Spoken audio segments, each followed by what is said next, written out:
Here's an interview from one of our past shows on Rock and Metal Revival. If you're interested in hearing full shows, go to our Facebook page and check out our list of affiliates for times and places where you can hear Rock and Metal Revival. There is Imposter from the new release from the Graham-Bonnet Band called Day Out in Nowhere. And with us today is the legendary vocalist himself, Mr. Graham-Bonnet. Welcome back to Rock and Metal Revival, Graham.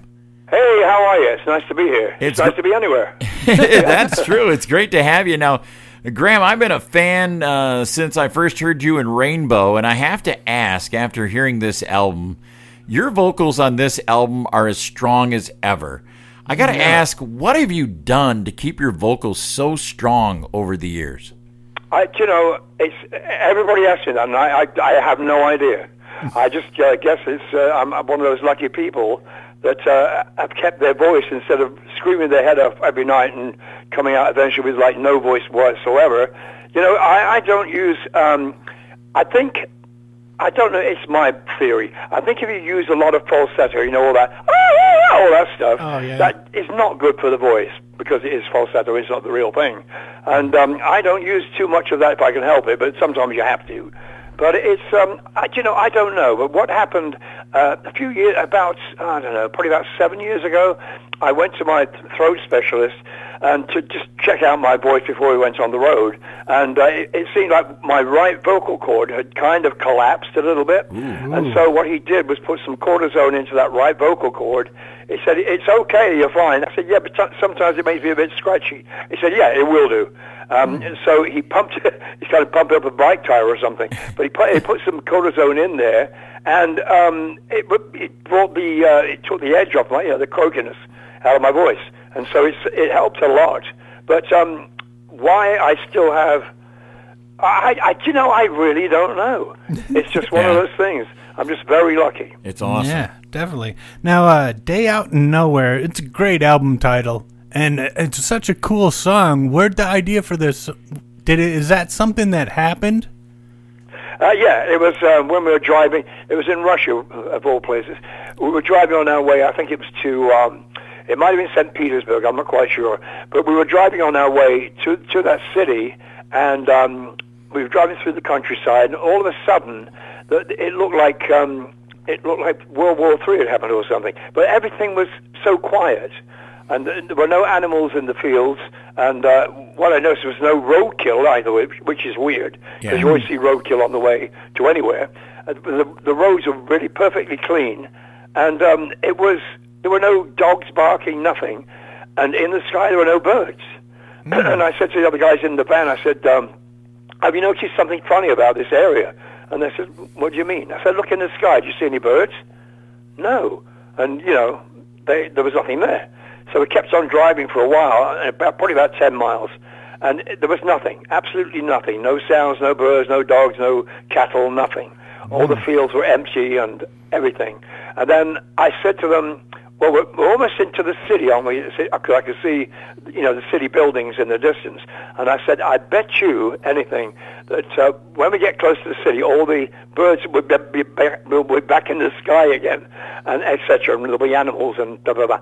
And sure enough, there they were. Birds were in the sky again, and the horses in the fields.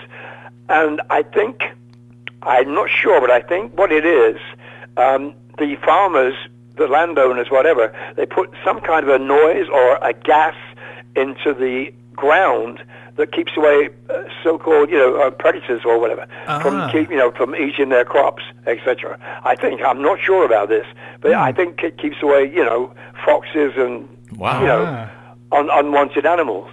So I'm not sure, but there was absolutely nothing. So that was a day out of nowhere. I didn't understand it, and nobody else could understand it. But I've heard that explanation. It's something to do with electricity within the ground, or gas, or some kind of tones, which is very weird. But that's all I really know about it. But it was there out of nowhere.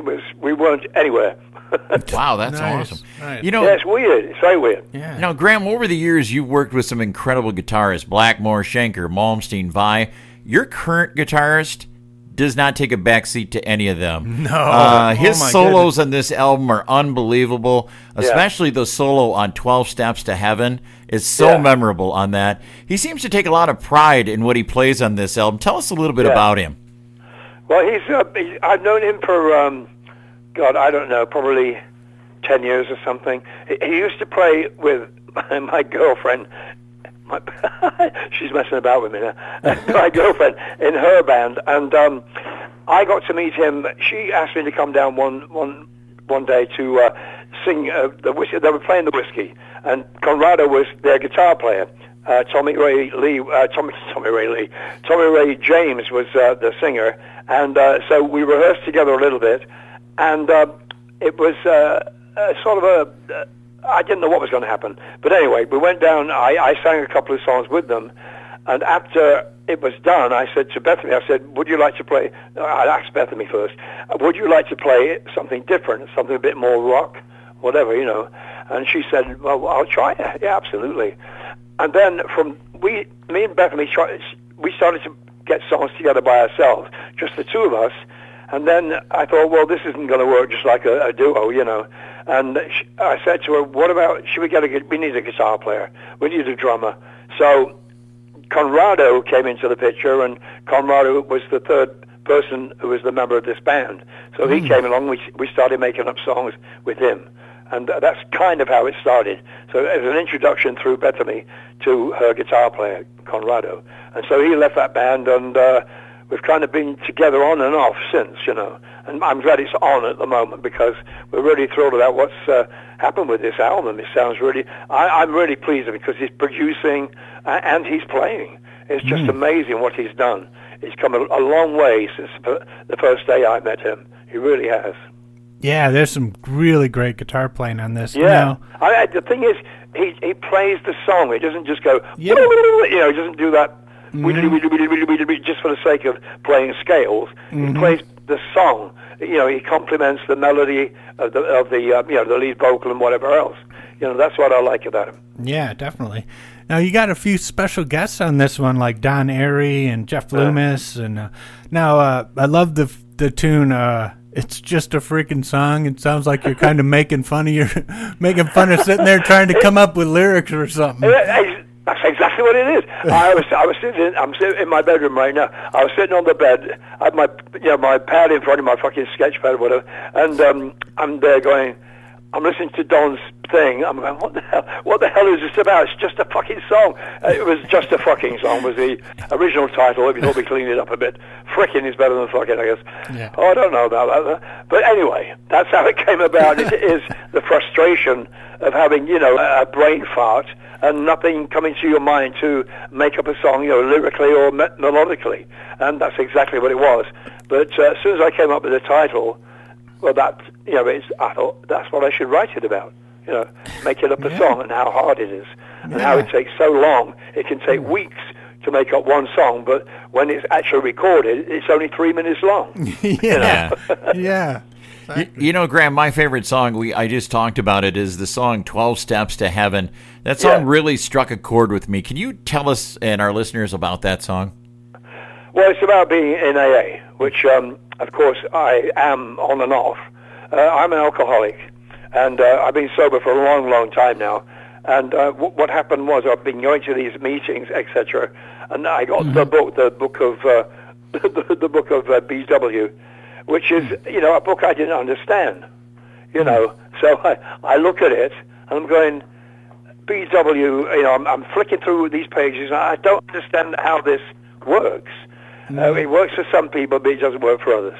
Yeah. And that's basically what it's about. It's the 12 steps. Mm-hmm. How does that work? So I had a sponsor at one point, which I haven't spoken to for a while, and it involves God, which I didn't understand because I'm not religious. And after every meeting, there'd be praying going on or whatever, and I just didn't get it. So that's exactly what it's about. And I'm saying in the song, I hope I get through the steps because I don't want to do this climb again. Nice. But I haven't gone through the steps, and I still don't get it. So what I want to do, what I'm going to do, is go to an atheist meeting. There's one down the street on Sunday, because the God thing threw me a little bit. Not that there's anything wrong with that. You know, people have their beliefs, but I've just never been a believer in anything like that. But it's very hard for someone to understand these instructions, the 12 instructions, and you're supposed to follow them. And I don't see why this would make any difference to the whole world. But all my friends who are in AA, they swear by it. But I don't see why it should. There can't be some people who say, yeah, but what's this about? Why do I need... It's instructions that I don't understand. And that's what the song's about. Cool. Sort of. Does that make sense? It does. Yeah, it definitely makes sense. Yeah. Yeah.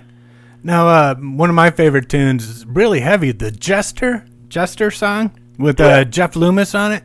Now, I'm pretty sure I know who you're singing that about. And if I'm right, you nailed it. You freaking nailed it. Yeah. Tell me who it is. Mr. He used to be a president. Yeah, him. Yeah. Exactly. All right. That's exactly who it's about. His little hands and all the rest of it. Hilarious. I loved it. And Jeff Loomis. A joke song. How'd you get? But I remember the first line I wrote was something about following this man with the orange skin, and Bethany said to me, "Oh, you can't say that. Just say this twisted man or something."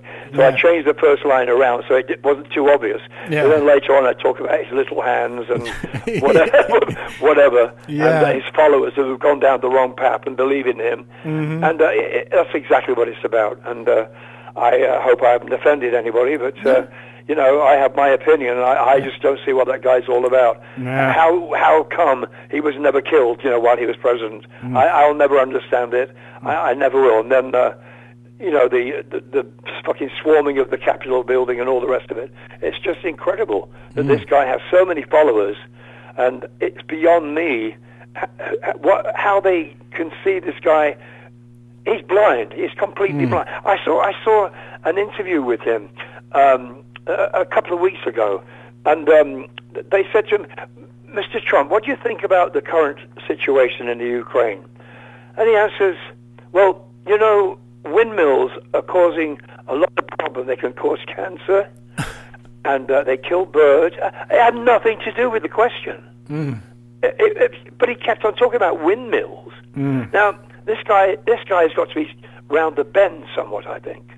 But anyway, that song is dedicated to him. Yeah, nice. And his looniness. How'd you get Jeff Loomis involved? Because he's a great guitar. Yeah, he's a friend of one of the band. Oh, okay. So, Jeff was a friend. He's a friend of Conrad. Nice. So that's how he came into. I went out with him the other day. I met him for the first time about a week ago. We had some coffee over here, and yeah, he's a great player, great guy. Yeah. What a nice man he is. He's got no fucking ego whatsoever. And you know what guitar players are like. Yeah, I do. Oh, yeah. Or is that singers? The guitar players, fucking hell. Yeah. Hey, now, another song that really stuck out for me, Graham, was the song Uncle John, which the subject matter of the song is not usually spoke about freely in music. You tackled that subject of pedophilia on this album. What made you think that you needed to get the word out on this? Because I love the song. Cool video, too. Yeah, but that's one of the videos we did. You probably, I don't know if you've seen the video. Yeah. Really creepy, really well done, though. Really well it's done. Fucking great. I love the video because you didn't want to put, real people in there, kids, so we used the dolls. That was a better way to do it, I think. But it's about an experience I had when I was at school.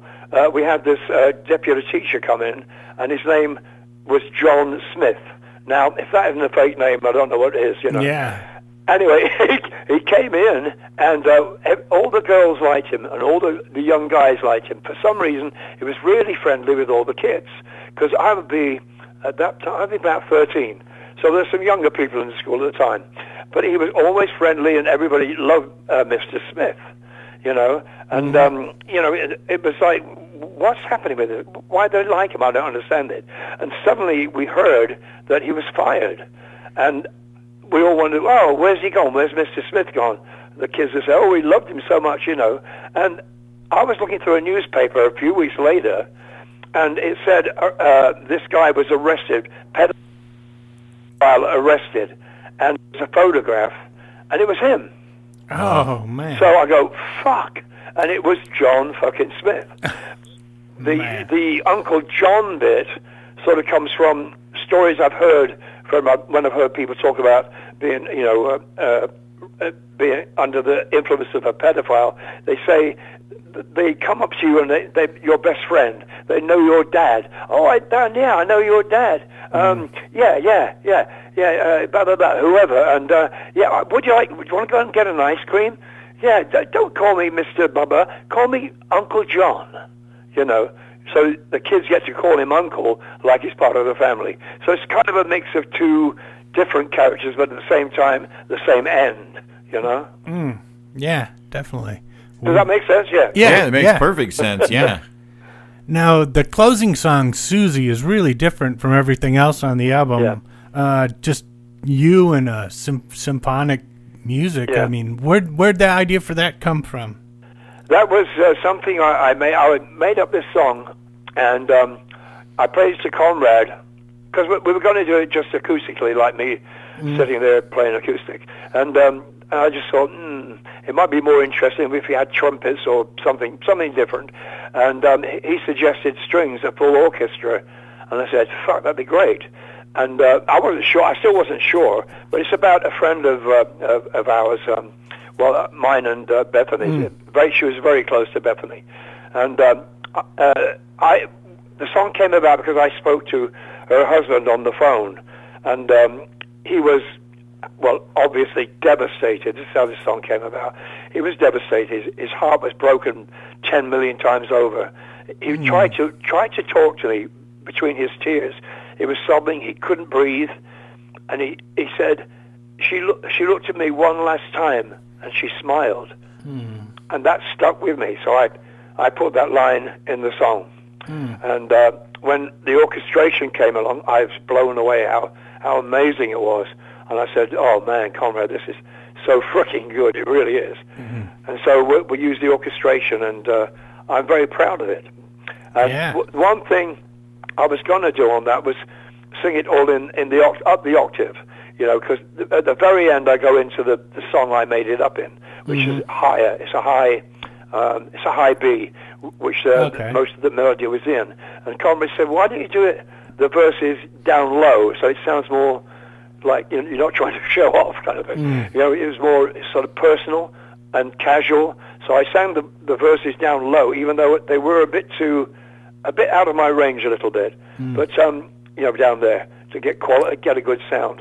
But I did it down low, and I think that was a great idea. Yeah. Because when that crescendo comes at the end, where the orchestra breaks, instead of going boom into the very end, verse, it's just. It gives me goosebumps, even though it's me. Yeah. I don't usually give myself goosebumps, but on this particular thing, because of the great orchestration, I think it's fucking amazing. Yeah. And it doesn't really fit on the album because it's totally different, I know. But there's got to be one that's kind of like, what the fuck is that doing on here? I usually get, bad, why do you put that on a heavy album, once in a while? But some people understand it. The whole world just doesn't go, all the time, There is reality, and that's about a real person that we lost who was our friend. Yeah. Now, Graham, you were telling us before we went on the air that your band was getting together to play today. Are any plans of touring in 2022 of the U.S.? Yeah, the U.S. is something that it's hard to play here. We've had, in the past, we've had gigs on the East Coast, but as far as California goes, it's terrible. We get nothing. We've had nothing here. And what we're doing right now is we're going over to Europe and England, so to test the waters to see what kind of a reception we get, because our new management is American, and we didn't have that before, but now we have American management. Hopefully we can play here, because it'd be nice to get out of bed and not have to get on a plane and travel for 8 hours and whatever, or 12 hours or whatever it may be, and actually play at home, because I would really like to do that, because there are people here that like this music, and we just haven't been given a chance yet to really get out there and play it, Yeah, I know. So hopefully, within the year, maybe the end of the year, we might be able to do something. But I don't know. You can never tell. The business is so weird and different now. Well, I know people in the Midwest really like this type of music. So yeah. You got to go where they like it. Yeah. And it isn't here so much. I remember with when I was in Rainbow, we never played L.A. We always played outside of L.A. Nice. For the same kind of reason. Huh. Now, we talked about Susie. It's just a dynamic song. You think it could have maybe benefited from adding some cowbell? More cowbell. Yeah, I was thinking the very same thing. Oh, God. Oh, God. Fucking hell. What shit. Well, that's a good one. You got me. Nice. Well, Graham, it has been a pleasure having you on the show. Where can our listeners keep up to date with what's going on with the Graham-Bonnet Band and what's going on with you, and where they can get your album and your merchandise and that kind of thing? Yeah, just, oh, God, what is it? Graham-Bonnet.com or something like that. But just Google it and you'll find all the different, pages we have. We've got the Graham-Bonnet page, and we also have a merch page, which I don't have the info about it. I don't look after that stuff. My girlfriend Bethany does. She's the office girl. All right. She's really good with all that shit. Nice. I'm lousy with money and office work. I just don't get it together. I was a spoiled brat in England that had management and people paying my taxes, etc., and never signed a check ever back in the 1960s. So I'm a bit of a baby. I've been baby since I was 19 years old, and I didn't know. I never learned the business. And Bethany, luckily enough, and Conrado know the business inside out, and so I leave it to those guys to do all that stuff. All right. Well, I'll tell you what, we always let the artist pick the song going out of the interview. So if you want to pick one off this album, a previous album, one of your previous bands, whatever you want to play. Yeah, I think Uncle John. Yes. All right. We'll play that. Graham-Bonnet, it has been an honor and a pleasure to have you on Rock and Metal Revival today. Okay, thank you, sir. Thank you, sirs, because it's always fun to talk to you.